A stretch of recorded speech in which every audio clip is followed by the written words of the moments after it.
Yo guys, it's Bad Gaming here. Today's video, we want to talk about the shame that is Resident Evil 5. Resident Evil 5 came along in 2009 and was a highly anticipated game because of the return of a legendary character, Chris Redfield. He goes on a mission to Africa.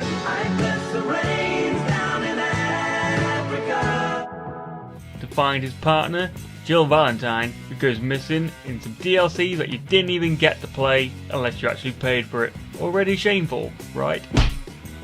He starts to search in an African village with a new teammate called Sheva. Basically, she's the African Lara Croft. Things go quickly to when their informer gets caught by some of the infected locals. Then, that stupid megaphone guy with the sunglasses starts off all the lunacy. Those glasses, it seems, give you telescopic sight. Who hated him immediately and tried to shoot him? I know we did. We had some minor boss fight with some absolutely massive gentlemen who seemed to have borrowed an axe from a Power Rangers Megazord. A brawl with Ouroboros, which was like the mutated sort of weird snaky monster thing, but that, to be fair, did seem to be standard Resident Evil. Then after a while, for some reason, they decided on an enemy I'm sure everybody dubbed Chainsaw Charlie. I mean, what the hell? Scary.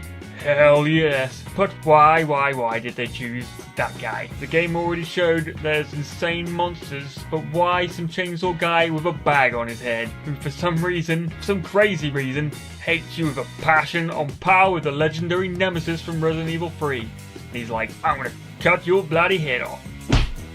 More insanity meets us with that bloody bat/scorpion boss thing. I mean, what the hell was that? Who made that thing? Did the scientists go to work and be like, oh, it's Be Creative Day today? Let's make some kind of weird bat thing. I mean, their bosses are awesome, right? Somehow, it seems there was a need to take a road trip across the wilds of Africa, an insane but highly difficult car chase, with some dudes on motorbikes and trucks chasing you down, but it did also seem that we had Peter Solberg as our driver. I have heard he does do that kind of thing as a second job though. Then came that absolutely massive monster we had to Gatling gun it. Jesus Christ, was that boss worthy of a Dark Souls? I mean, it's like chicka chicka chicka chicka chicka beep beep beep beep beep beep, but damn guns are eating again! Ah! Yeah, the hatred. We had many hours of just rinse and repeat of that. For some reason it seems the right place to visit after that point was some tribal villages in some swamps.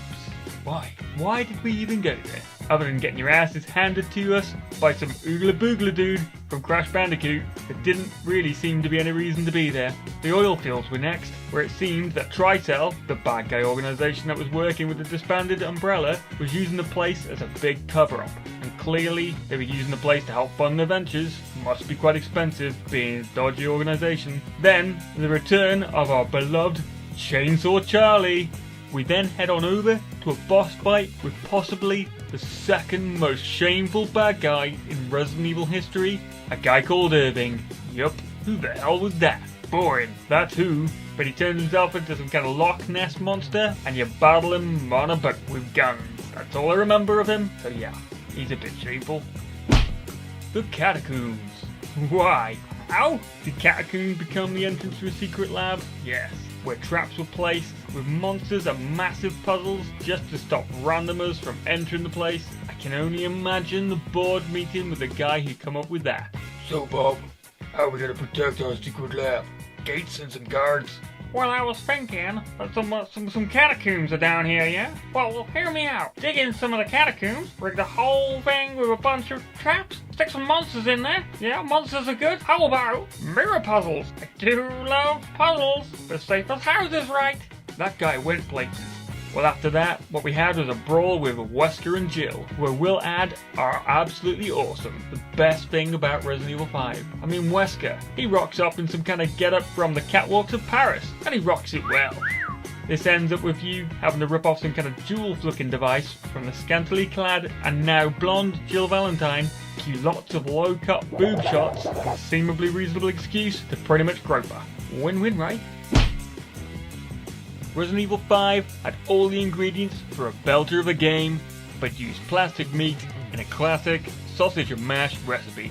They could and should have left more of the game in the villages, because that was the creepiest place in the game. Perhaps then moving on to the road trip and then ending in another city, because big organizations like to have underground facilities in cities, like in all the films. They also missed out on zombie lions and zombie little dick monkeys. I mean, come on, you're in Africa, right? Why don't you use some of their amazing wildlife? Missed opportunity, guys. Also, they shamefully roided up Chris Redfield. He must have been working out for a Mr. Olympic competition straight after Cobronica. I mean, whew, jeez. Who needs guns when you got bazooka arms like those? Capcom. I mean, come on guys. You started well with this one, but you went absolutely mental. Resident Evil 5, what a shame.